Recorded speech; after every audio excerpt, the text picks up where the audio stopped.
Saya ulang lagi ya. Jadi yang dikatakan mukjizat itu seringnya kan dikasih definisi satu pertunjukan yang di luar kemampuan manusia. Sehingga tongkat Nabi Musa membelah Laut Merah disebut apa? Mukjizat.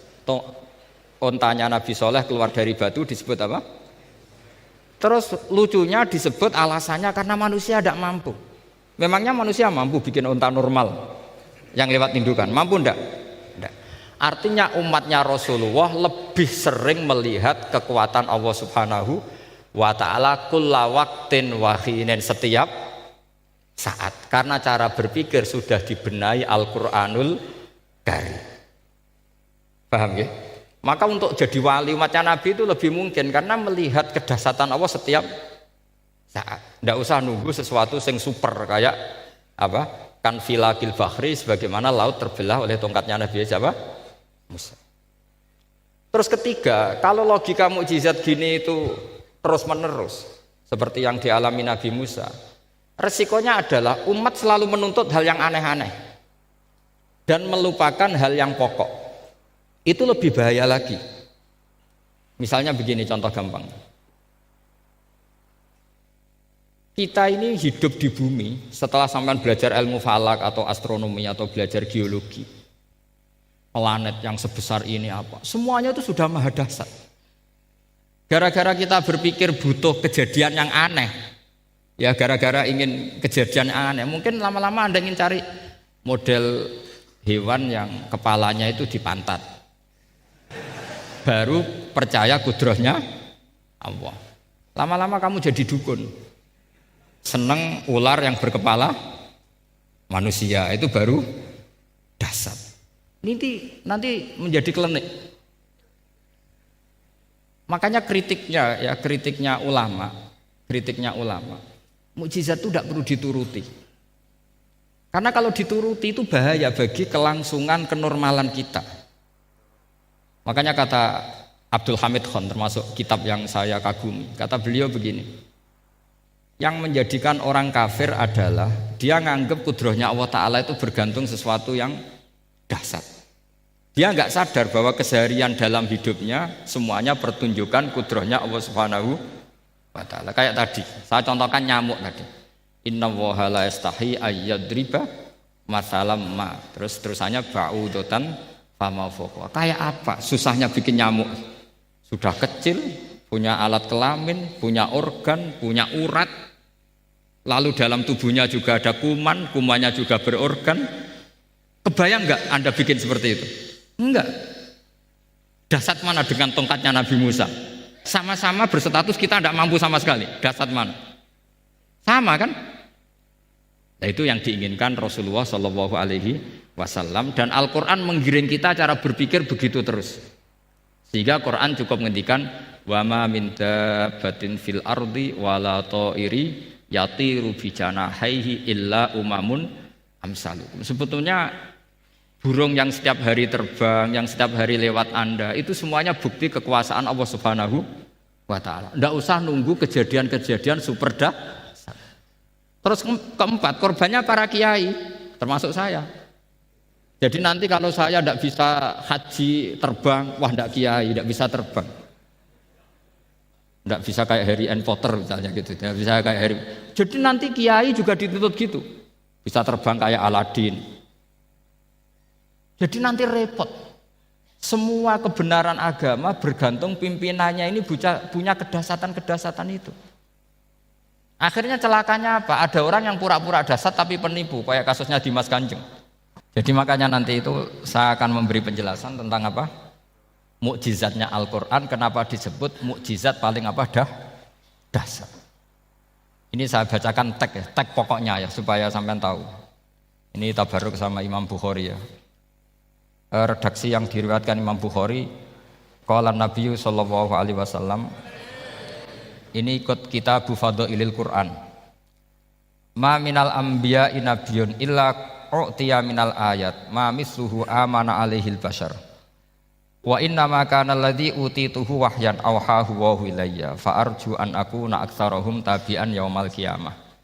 Jadi semua nabi punya mukjizat, yang lewat mukjizat itu orang dipaksa iman. Karena dahsyat tadi. Saking dahsyatnya terus cocok tidak cocok itu percaya. Tapi kata Rasulullah, mukjizat saya itu berupa wahyu, yaitu Al-Quran. Dan saya berharap dengan mukjizat itu, saya adalah nabi paling banyak pengaruhnya yaumal qiyamah. Maknanya paling banyak orang yang iman. Terus di sini dikomentari oleh sarehnya ya, oleh penyarahnya yaitu Ibnu Hajar Al-Asqalani. Ya saya baca Arabnya saja. Sampean harus pura-pura paham jadi keren. Jangan minta saya terjemah nanti harus pura-pura paham. Bagus kok, mantas sabah bi qaumin fa huwa minhum. Jadi bergaya orang kaya ya dikira apa? Kaya. Bergaya ulama ya dikira apa? Ulama. Nanti bergaya wali juga dikira wali. Saya baca ya, ini luar biasa menurut saya.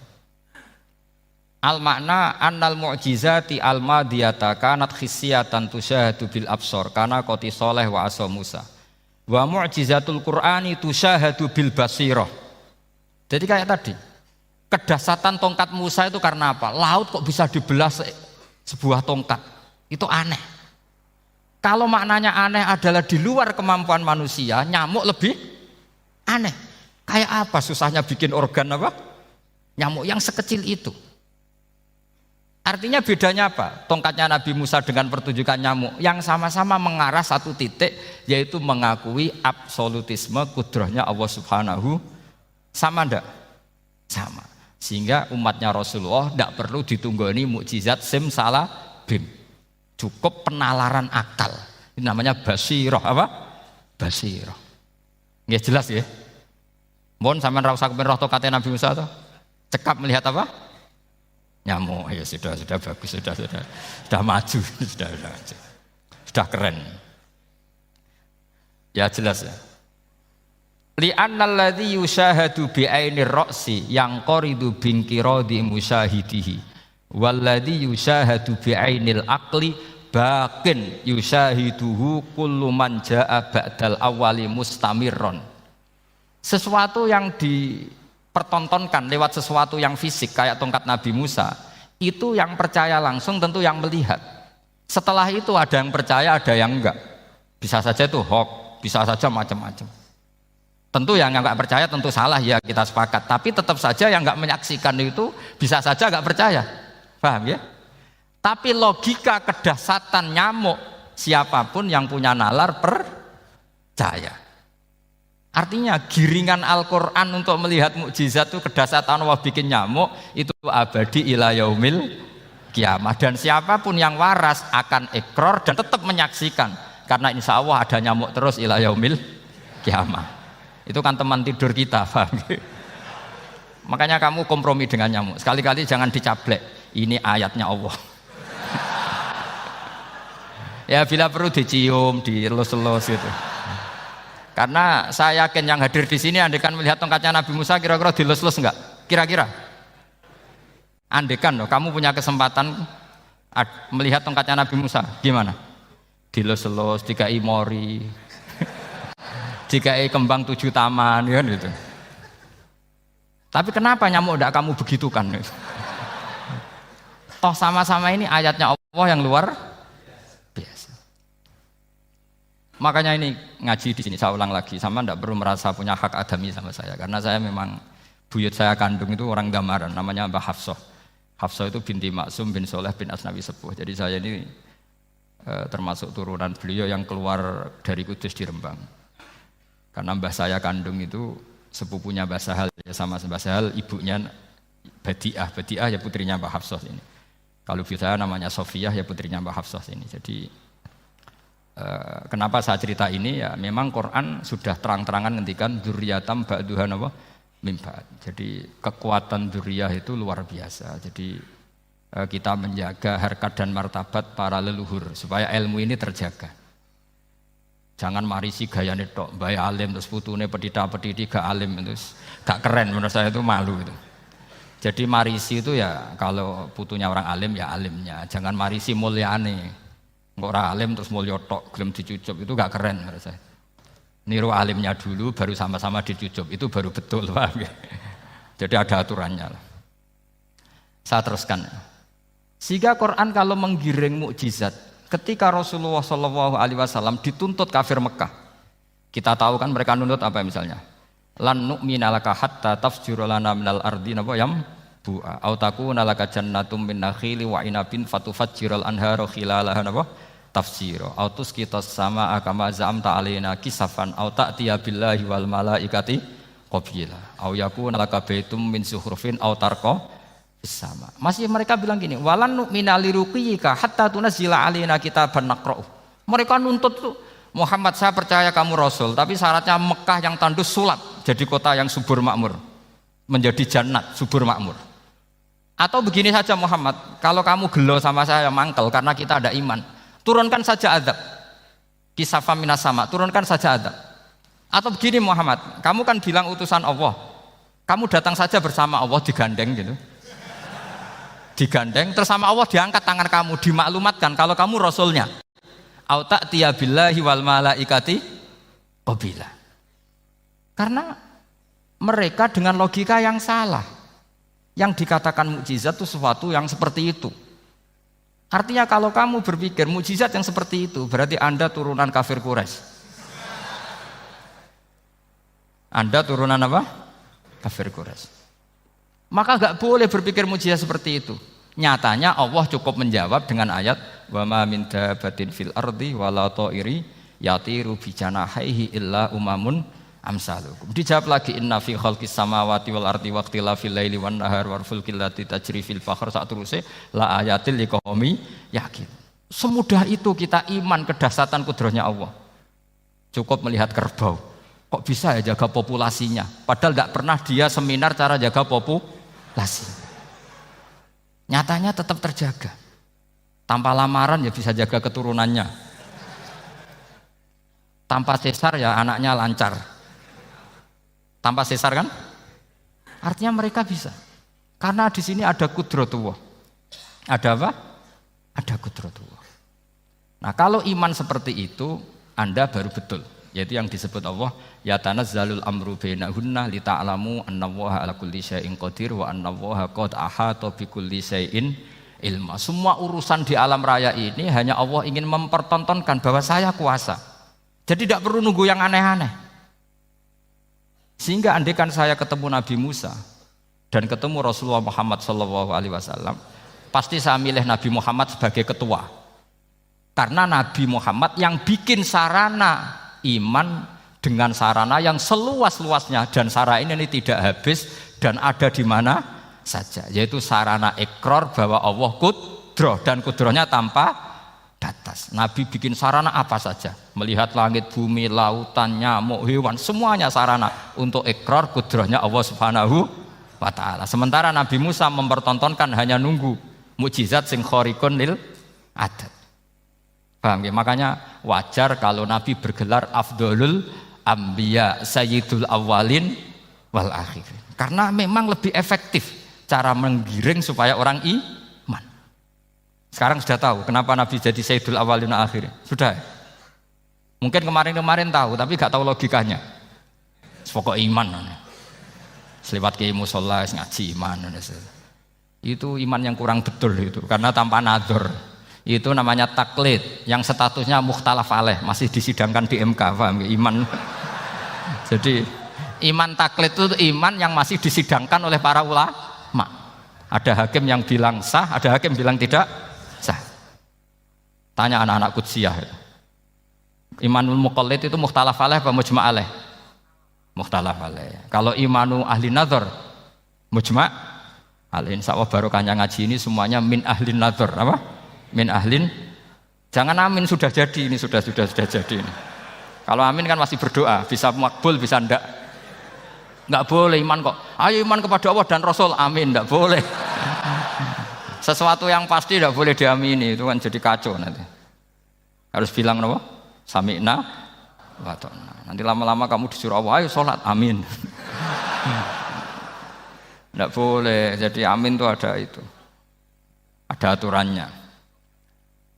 Tapi bukan berarti saya nyalahkan jenengan, enggak. Ya memang salah gitu. Jadi ya usah saya memang statusnya salah.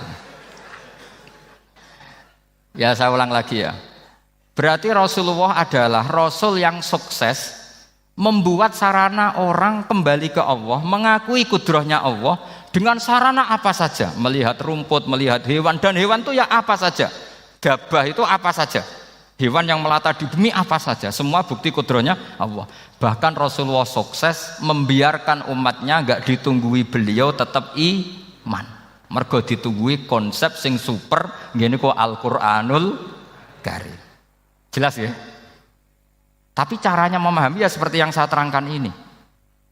Ya saya baca lagi ya yang jadi annal mu'jizati pakai jamak muannas salim, annal mu'jizati al-madiyata, mukjizat-mukjizat yang sudah kelewat itu kanat khisiatan, bersifat fisik. Tusyahadu bil absor, hanya bisa dilihat dengan mata kepala. Karena qoti soleh wa asa Musa. Wa mu'jizatul Qur'ani tusyahadu bil basirah. Sementara mukjizatnya Quran disaksikan dengan mata hati, dan setiap orang punya mata hati. Fayakunu man yattabi'uhu li ajliha aksar. Li annal ladzi yusyahadu bi ainir ra'si yang qaridu bin qiradi musyahidihi. Wal ladzi yusyahadu bi ainil aqli baqin yusyahiduhu kullu man jaa ba'dal awal mustamirron. Sesuatu yang dilihat dengan mata kepala, setelah para saksi ini meninggal, maka setelahnya mencari-cari, bisa percaya bisa enggak. Tapi mukjizat yang disaksikan mata hati, siapapun percaya dan sampai ila yaumil kiamah. Dan tentu Quran lebih unggul dalam hal ini. Dan insya Allah kita semua adalah ahli Quran. Yaitu harus punya kesimpulan falam mata bayyana lahu qala a'lamu annallaha ala kulli syai'in qadir. Sebagian ayat walita alamu annallaha ala kulli syai'in qadir wa annallaha qad ahata bi kulli syai'in ilma. Itu kenapa mukjizat Al-Qur'an dasar. Itu yang gampang-gampang ya, melihat nyamuk, unta, kerbau itu yang gampang. Anda tak naikkan kelas sedikit menjadi agak ilmiah. Misalnya begini, kamu ahli falak. Misalnya kamu ahli falak. Misalnya kayak Batu Rehan ya. Itu pasti tahu kalau matahari dan rembulan dibikin Allah itu asyamsu wal qamaru bihusban, bahwa matahari dan rembulan dibikin ini untuk hisab. Walladzi ja'ala syamsa diya wal qamara nura wa qaddarahu manazila li ta'lamu 'adadas sinina wal hisab. Sehingga ketika ternyata betul samsiyah bisa dihitung menjadi tahun samsiyah, yang oleh bahasa milenial disebut Masihiyah. Sayyidina Umar agak tersinggung. Sebetulnya yang namanya hisab itu tidak ada hubungannya dengan Masehi dan Hijriyah, itu tidak ada. Semua berdasar matahari atau apa? Rembulan. Lah sialnya yang samsiyah ini oleh bahasa internasional disebut apa? Masehiyah. Makanya Sayyidina Umar marah terus bilang ya sudah kalau gitu Qamariyah bikin apa? Hijriyah. Jadi itu sebenarnya nama politik. Sebetulnya kalau objektif yang jadi ukuran ya samsiyah sama Qamariyah. Berhubung ini sudah diambil tetangga partai sebelah, akhirnya ya kira-kira gitu loh. Jadi kira-kira seperti itu. Akhirnya kita namanya apa? Hijriyah, apa samsiyah sama apa? Hijriyah. Sebetulnya yang asli ya samsiyah, Qamariyah. Tapi nggak apa-apa lah. Dunia itu mesti ada politiknya. Lah yang repot orang-orang fanatik hukum pakai bahasa nasional, itu repot. Jadi misalnya kematian Yesus Kristus, itu mesti Batu Rehan kan nggak percaya. Akhirnya ditambahi kematian Sibeh. Karena kalau bilang iya kan percaya. Makanya ditambahi apa? Sibeh. Karena menurut orang Islam berkeyakinan Nabi Isa itu nggak terbunuh. Maka ditambahi apa? Sibeh. Saya dulu pernah usul. Karena beliau itu kalau manggil bahasa itu bude, jadi saya pernah sowan usul. Mbak ditulis gini saja, Mbak. Kematian Yesus dalam kurung katanya. Tapi mungkin terlalu vulgar ya. Jadi akhirnya dibikin apa? Sibeh ya. Di kalender Kudus kan apa? Sibeh ya, ditambahi Sibeh. Ya nggak apa-apa lah. Yang penting keyakinannya masih benar gitu. Jadi masih benar. Kalau usulan saya terlalu ekstrim, masa dikasih apa? Katanya. Ya karena memang begitu kan, kita berkeyakinan Nabi Isa itu gak terbunuh. Wa ma qataluhu wa ma sholabuhu walakin syubbihalahu. Jadi ini saya teruskan. Ini paling masih seperempat jam ini. Kalau kelamaan sampai dolim itu ganggu kiai lama-lama. Gitu. Saya tadi sudah bilang sama panitia, orang Indonesia itu nggak sopan. Kalau suka kiai itu didatangkan, itu agak masalah sebetulnya. Dalam etika itu masalah. Kalau seneng kiai ya sowan ngaji, jangan sowan di dalam itu ganggu ya, sowan ngaji saja. Dulu Imam Malik itu anaknya raja itu, Imam Malik itu seangkatan dengan Harun ar-Rasyid. Makanya jangan berharap kalau saya gampang diundang. Bukan karena saya sombong, memang etikanya seperti itu. Jadi Imam Malik diminta datang ke istana untuk ngajar anak-anaknya Harun apa? Ar-Rasyid. Masyhur Imam Malik tersinggung terus kata bilang, al ilmu yu'ta la ya'ti. Ilmu itu disowani bukan sowan. Akhirnya Harun ar-Rasyid minta anak-anaknya datang ngaji ke Imam Malik. Itu anak presiden. Imam Malik berani, al ilmu yu'ta la ya'ti. Tapi kalian beruntung karena saya hormat sama mbah-mbah saya di sini. Wong makom buyut saya itu ya berarti apa ya? Selatannya makamnya Sayyid Ja'far Shadiq itu di situ kan ada makamnya Mbah Soleh, Mbah Maksum itu mbah-mbah saya. Nah, makanya dulu saya ngaji di sini lama di Damaran itu. Maksudnya lama itu ya mungkin setahun. Karena saya memang mulai kecil di sarang, sampai sekarang saya masih ngajar di sarang.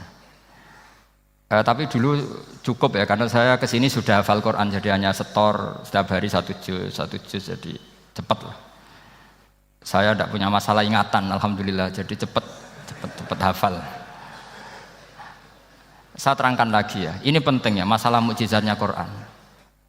Selama ini orang tuh mau bilang tok, mukjizatnya Quran itu dahsyat, tapi nggak bisa menerangkan, itu masalah. Makanya kita harus bisa menerangkan mukjizatnya Al-Quran dahsyat itu apanya. Yaitu tadi, tongkatnya Nabi Musa hanya disaksikan oleh orang yang di era itu.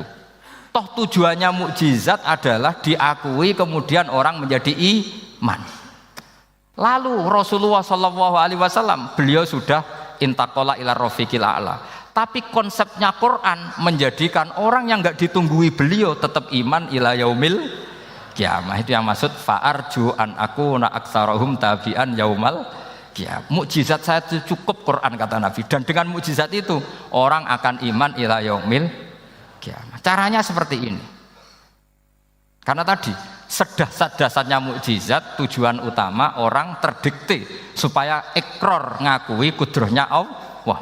Lah ngono kok ngenteni tongkat sakti lah opo, cukup deloknya mau. Paham nggih? Jelas ya? Alhamdulillah mau naik kelas ini sudah benar ini sudah benar. Terus kedua begini, kedahsyatan Quran lagi. Quran itu bisa merunut, mentartibkan logika. Bahkan logika ini logika yang universal. Siapa saja merasakan logika itu. Misalnya begini. Dulu orang kafir itu punya Tuhan banyak. Tentu yang dipertuhankan ya mana? Yang dipertuhankan itu banyak. Karena pikiran mereka urusan banyak, problem banyak, ya Tuhannya harus banyak. Ada BPKB 3D kan, istri cerewet macam-macam lah itu kan. Problemnya banyak, maka Tuhannya harus banyak. Karena Tuhan itu maknanya penyelesai masalah. Sehingga kalau masalahnya banyak, Tuhan harus banyak. Ketika Rasulullah membawa konsep satu Tuhan, mereka janggal. Makanya mereka bilang, aja'alal alihata ilaha wahida inna hadza lasyai'un ujab. Masa Tuhan satu? Ini aneh, nggak bisa. Tuhan harus banyak, karena masalah kita banyak. Itu terpatri, di otak mereka terpatri. Lalu Nabi dengan santai diajari Allah menerangkan. Andaikan kalian punya majikan banyak dan perintahnya beda-beda, kamu suka enggak? Ya enggak suka, Mat, enggak enak. Punya majikan banyak itu udah enak. Milih mana majikan banyak sama satu? Satu aja, Mat. Tuhan kamu adalah majikan kamu. Kalau banyak kamu bingung. Ya Mat, satu aja Mat. Itu segampang itu. Jadi menggiring, Tuhan itu kan bos kita, tuan kita. Kalau banyak berarti yang memerintah kita banyak, dan bisa konflik bos-bos kita ini karena berebut anak buah tadi. Akhirnya mereka, kalau kamu punya majikan banyak dan perintahnya beda-beda, semuanya minta dilayani, kamu pusing enggak? Ya pusing, Mat.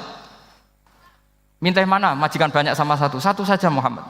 Ya Tuhan kamu adalah atasan kamu, maka harus satu. Mereka faham. Oke, mat, Tuhan satu. Itu yang dimaksud darabawu mathalar rajulan fihi syuraka mutasyakisuna wa rajulan salamal lirajul hal yastawiyani masalah. Langsung alhamdulillah. Karena mereka yang paling bodoh pun faham dengan logika itu, faham. Kalau Tuhan banyak, perintahnya banyak, kita repot. Maka Allah bikin satu masalan, yaitu rajulan fihi syuraka mutasyakisuna wa rajulan salamal lirajul. Satu lelaki, satu bos, satu perintah. Kayak apa mudahnya Allah. Kemudian mereka tetap menuhankan Lata, Hubal, dan Uzza. Karena mereka dipertuhankan. Sebenarnya nggak pernah Tuhan, tapi dipertuhankan. Allah memberi contoh itu sederhana sekali. Wa daraballahu mathalar rajulaini ahaduhuma abkam la yaqdiru ala syai'in wa huwa kallun ala maulah aina ma yuwajjihu la ya'ti bi khair hal yastawi huwa may ya'muru bil adl. Kata Rasulullah, Lata itu menurut kamu apa? Ya Tuhan kami. Muhammad. Hubal ya Tuhan kami. Uzzah ya Tuhan kami. Lalu kalau mereka kotor ya saya mandikan. Kalau hidungnya coplok ya saya tata. Terus kata Rasulullah begini, kamu mau nggak punya budak atau pembantu yang buta, tuli, bisu? Kamu mau nggak punya pembantu loh ya, pembantu itu budak zaman dulu. Kamu mau nggak punya pembantu yang buta, yang tuli, yang bisu? Wah gak doyan mat, nggak apa pembantu ngono. Yang pembantu saja kamu nggak mau yang gitu kok malah punya bos begitu? Orang yang tuli, yang bisu, yang kopok, jadi pembantu saja nggak layak kok malah jadi pangeran. Paham ya? Arca dan berhala itu kan nggak bisa apa-apa. Kamu mau gaji ngasih THR pembantu yang kopok, bisu, picek, mau? Wong jadi pembantu saja nggak sah kok mau jadi apa? Tuhan atau jadi majikan. Jadi Allah bikin contoh gampang sekali. Wa daraballahu mathalar rajulaini ahaduma abkam la yaqdiru ala syai'in, enggak bisa apa saja. Wa wa kallun ala maulah, anane ngrepoti tok. Ainama yuwajjihu la yati bi khair. Mudah sekali. Akhirnya mereka berbondong-bondong iman karena logikanya ditata oleh logika Al-Qur'an. Makanya agama ini sebenarnya enggak pernah datang dengan kekerasan, itu enggak pernah. Bil hujjah, dengan argumentasi. Itu disebut qul falillahil hujjatul baligh. Nah sekarang orang rapati soal argumentasi, senengannya neror. Itu rapati ngaji. Sebenarnya agama ini mudah. Ad-dinu yusrun, agama ini mudah, logikanya gampang. Untuk tidak menuhankan Yesus atau Isa, Quran juga datang dengan penjelasan yang enggak jelimet, yang gampang saja. Kata Allah, mal masihu ibnu maryam illa rasul qad khalas min qablihir rusul wa ummuhu siddiqah kana yakulanit. Kok arani pangeran piye? Nek mangan ya lesu. Kamu kebayang enggak misalnya punya Tuhan terus mbok gratisi pas marum. Terus kamu bangga, alhamdulillah tadi habis ngratisi Tuhan. Tadi kelihatannya kelaparan, tak gratisi, senangnya bukan main. Kamu mau punya Tuhan yang seperti itu? Mau? Enggak mau kan? Allah menjelaskan kana yakulanit. Kuduyan sego, artinya nak orang mangan yo lemes. Pas kamu minta, ternyata Tuhannya baru lemes. Jadi Quran itu tidak sinis enggak, tapi menggiring logika bahwa ini tidak mungkin Tuhan. Wong kana ya kulanit. Gampang kan? Itu gampang. Gampang sekali, logika Quran itu gampang sekali. Dan masalahnya kita sekarang tidak mengkaji Quran yang sisi ini. Ya termasuk kritik kita ya, tapi ya sudahlah, ini dunia ya macam-macam.